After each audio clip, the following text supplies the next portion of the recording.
here with Wrestling Travel, and we have the lockdown sessions going. I am here with the ineffable Irving West. Thank you Oh, so much. thank you. Thank you so much for having me. I'm so excited for the fans to be able to see you and hear you talk and hear what you have to say, because I heard that you have a plethora to say. Oh, yes. Yes. Always. Always. I have so much to say, and I very much appreciate the use of plethora. It is a lovely word. Thank you. What first of all, just off the bat, like why are you involved in wrestling? Why are you here in the wrestling business?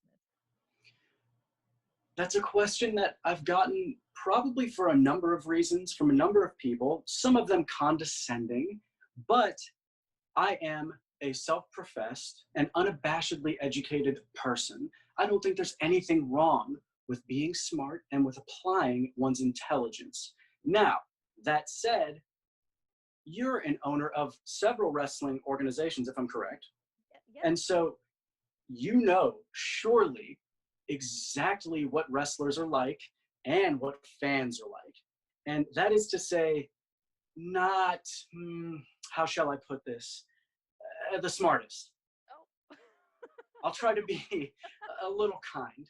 Now, a teacher as well as a student, where I see need is where I go. And wrestling is in dire need of just a little bit of assistance. And I think I'm uniquely poised to give just that. I would love to hear what you have to give to wrestling. I mean, clearly you think that wrestling fans are not the smartest, as it were, as you so eloquently put it. I would say that maybe I disagree, but again, Mm. I want to hear Mhm. what you have to say about what do you offer? What are you giving? What are you teaching these people, since you are a teacher? Well, that's sort of a moving target depending on where I am and exactly why I'm there. But each and every event where Irving West appears is an opportunity for everyone there, myself included, to grow as a person.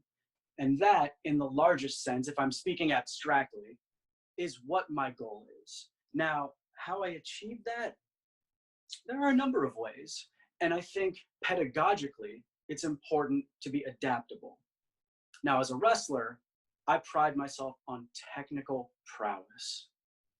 I'm not necessarily what one would call a brawler, nor do I ever cheat. Not a single time have I ever cheated, despite what Andy Ripley will likely tell you. Oh, that's right. Yeah, I digress. So, my lessons, they come from a place of sincere love.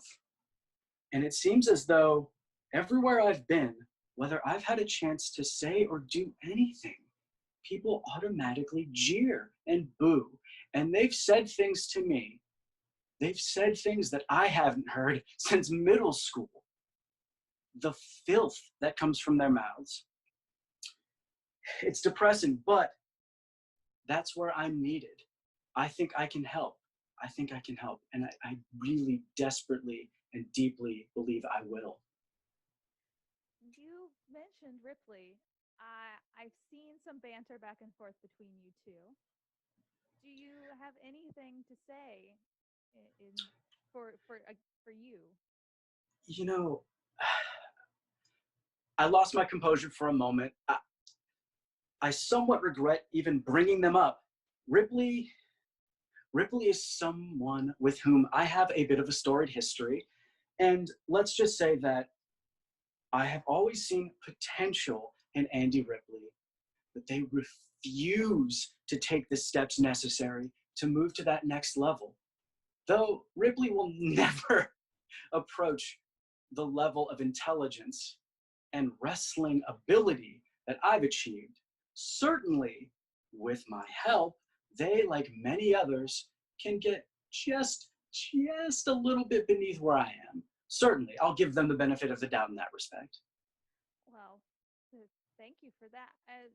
Do you feel like you might take on a couple people, maybe create a group that you could teach and you could further improve their skills? Is anyone besides Ripley worthy enough for that? You know, there are quite a few talented wrestlers in the Southeast, as you're well aware. And just in the Georgia area, I've sought to sort of extend the olive branch to many, many people. Most recently, an individual by the name of the Carpenter, who has an interesting backstory and a history in Platinum Championship Wrestling, which recently, before this pandemic, of course, returned to action. And so I reached out to Carpenter as a friend, as an ally. And like so many others, he chose to more or less, metaphorically, of course, spit in my face. Now that's fine. We'll move on from where we left off once wrestling returns to what it once was. But in the meantime, I still see potential in Carpenter. He seems like an erudite man, and I appreciate that about him. Beyond Carpenter, in Southern Violence and Wrestling, which is another promotion I've been fortunate enough to work with here in Athens, Georgia, I've seen quite a few people that I would describe as crass and perhaps slovenly and in need of education, and they do death matches, and truly that's not to my liking. Now, to each their own. But death matches, typically, when I see them, they sort of they make me want to die. Is what the problem is. They're aptly named at least. But Southern Violence, nevertheless, they're absolutely idiotic fans notwithstanding. I feel that's a place where I can do some good, and I've been in pursuit of the Haas Championship there because I, Irving West, am the true intellectual Haas. And I think it's an important lesson for these Georgia dullards to learn that prescriptive language about what a Haas is and isn't is not necessary in 2020. So, Aiden Wright, the current Haas champion, I think he's a skilled combatant. I've seen him knock another wrestler out cold with a single blow, and it was beautiful. But nevertheless, he lacks the intelligence to defeat me, and he knows it. When I return, that championship belongs to me. I can't wait to see that. And, you're right. Haas does mean different things on different levels. I don't think it's just brute strength and whatnot as well. So I will agree with you on that. And when things get back to normal, I can't wait to see you in action. But what have you been doing to keep yourself busy now, currently? Have you been working on some strategies? Have you been keeping yourself fit and ready and mentally ready to get back into the action? Oh, absolutely.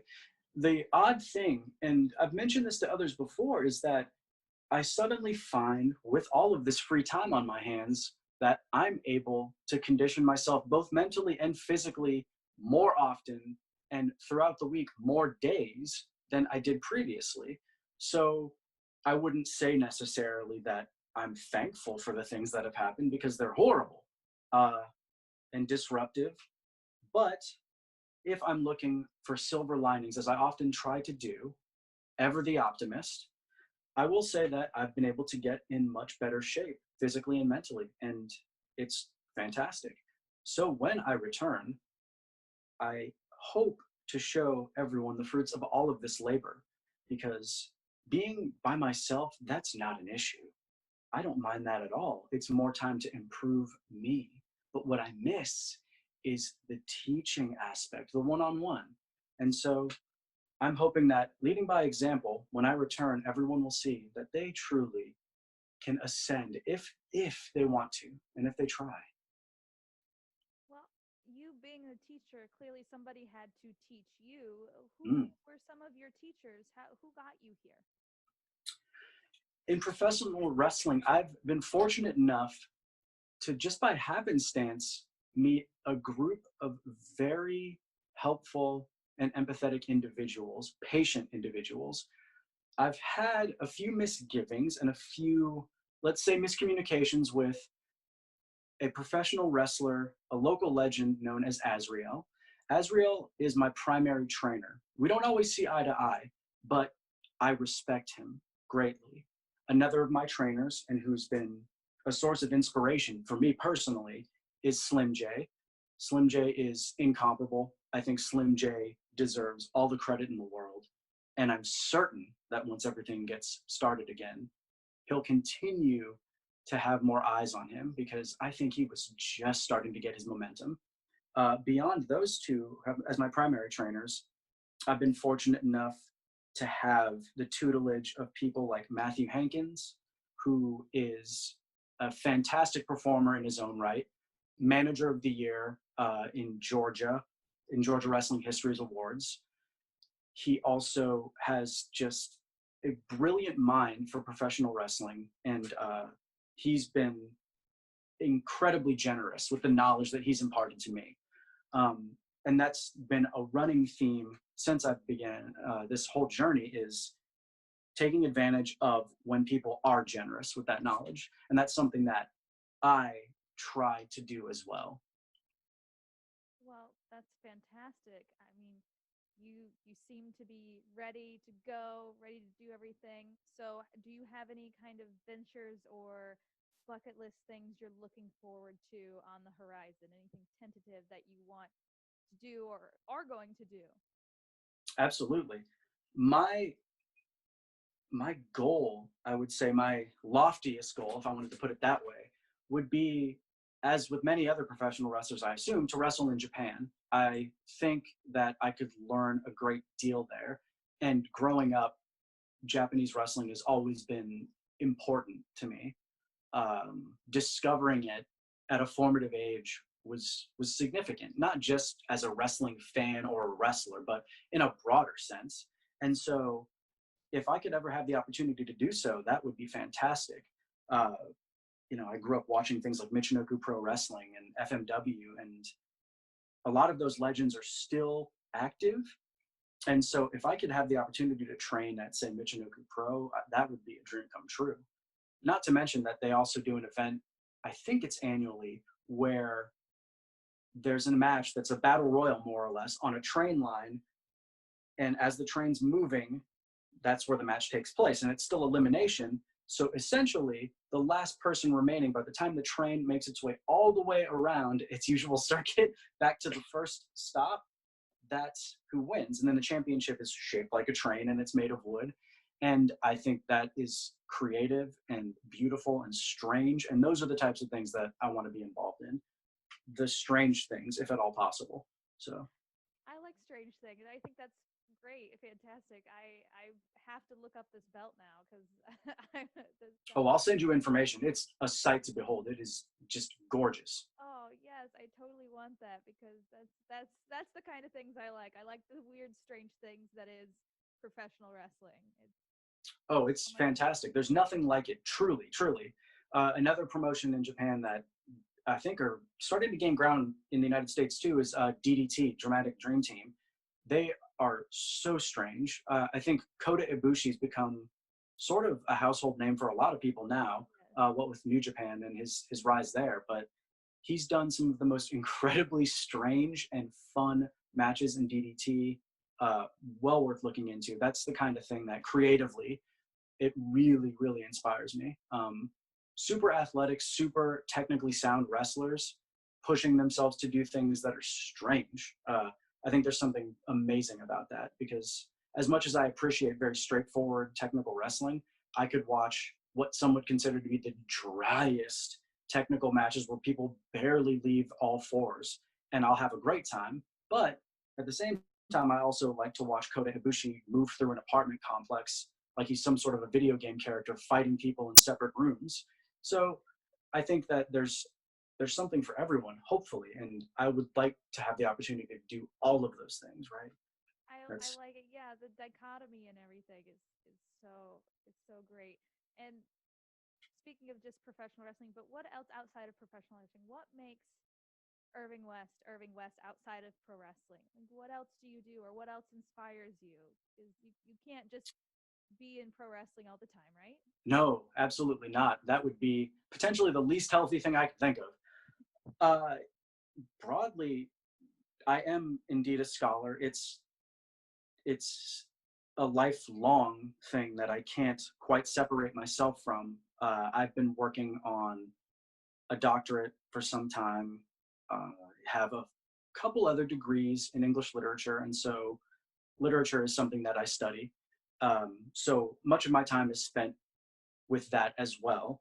So thinking in terms of narrative, both outside of wrestling as part of academia, I suppose, and then both in wrestling, I try to bridge the two. I really hope that some of what I know is helpful and kind of there's a synergy between the two. So that's very important to me, is to kind of have literature in my life always, always. That, and I've been a movie and a film buff for ages, something that I got from my parents. A love of, again, in that direction, many strange things. I grew up watching mostly horror movies and kung fu flicks, thanks to my father, who was an interesting man as well. Uh, and so those are things that I'm very passionate about as well. I'm not just only hitting the books, not only that. There's so much more. Well, that is so great. I mean, I think you need a whole well-rounded personality and structure in order to Mm, be involved in pro wrestling. And as we've talked about outside of the ring and psychology and this and that, I want to talk about inside of the ring because, like we said before, you are not the quote unquote idea of what a hoss is. mm. And how do you go against your opponents per se in the ring? I mean, you've been put up against people quite bigger than you Yes, in the frequently, ring. usually. Yes, and it's a funny thing that there are so many people around me who often point out my height or my size as though I'm unaware that I'm 5'3". I have been for some time. I'm well aware. And to me, that doesn't really represent some sort of impediment. Now, the funny thing about wrestling is that when someone is flat and prone, their height doesn't really matter that much anymore. And that's a lesson I learned from Jake the Snake. It stuck with me as a child. He said it, and it just sounded so beautiful and so perfect to me. Once I have somebody down, it doesn't matter. They can be the tallest person on earth, they can have the biggest muscles. Joints and ligaments tear just the same, regardless of how big your muscles are. It's a precious few pounds of pressure is the difference between a functioning limb and a non-functioning limb. And that is also where being an academic comes in handy. It's not just literature, but anatomy. Oh, it's lovely. It's lovely to subject people to lessons harshly when they refuse to understand. I have no problem with violence. I think it's great. And so, to all other wrestlers, small and large, it makes no difference to me. I'm not intimidated. Oh, they'll tell me I'm short and I'm little. Oh, as though it's going to harm me. Oh dear, it doesn't. It's fine. Aiden, right, it's the same. He stomps around, acting like because he's got some bulk to him that he can pretty much do whatever he wants, but he can't. And the same goes for my own trainer, Azrael. He walks around as though his size means he's invincible. If he's invincible, it's because of his freakishly high pain tolerance, but not his size. So I've learned a great many things in the short period of time that I've been a professional wrestler. And one of them is that size matters very little. People will bandy around, the usual examples of Rey Mysterio, and I respect Rey Mysterio greatly, but I don't wrestle the way that he does. People see me and they assume, for whatever reason, that because I'm short, maybe, that I'm going to jump off of high places and do flips and so on. And I think that that's a lovely style of wrestling. I think Lucha Libre is marvelous, but it's just not me. The people that I look up to are people like William Regal, are people like Fit Finley, Dean Malenko, these sorts of people. And I guess by wrestling standards, all of them were fairly short as well, but you wouldn't know it when you watch them. So those are the people that I try to channel, that I try to have in my mind when I'm dismantling absolute idiots, like Ripley, though she is roughly the same size as me, mentally much smaller. Well, I mean, I will say that I do have an interview coming up with Ripley in a few weeks, so she Oh, probably will great, be hearing this. So great. Yeah, I'm sure you'll have a great time with Ripley. I'm She's she has an attitude. I Let's put it that way. actually I wanted to ask you, and I'm sorry I'm putting you on the spot here, but I actually Mm, wanted to talk to you about possibly doing a three-way talk interview with the two of you and me mm. talking in the future. So I mean that's you don't have to say right now, yes, but I'm just saying I've already been in talks with them and they said yes. So you're the only one I have to get a yes from Well, for it to happen. you know, I would hate to be the wet blanket. And so, of course, I would agree, if for no other reason than, first of all, I greatly respect you. Let's make no mistake about that. And second of all, I would love nothing more than to demolish Ripley verbally in advance of the inevitable time when I demolish her once again in the ring. She's never beaten me. Don't listen to her. The tape is a lie as well. Everyone at Southern Violence knows that she couldn't possibly beat me and that I wouldn't tap.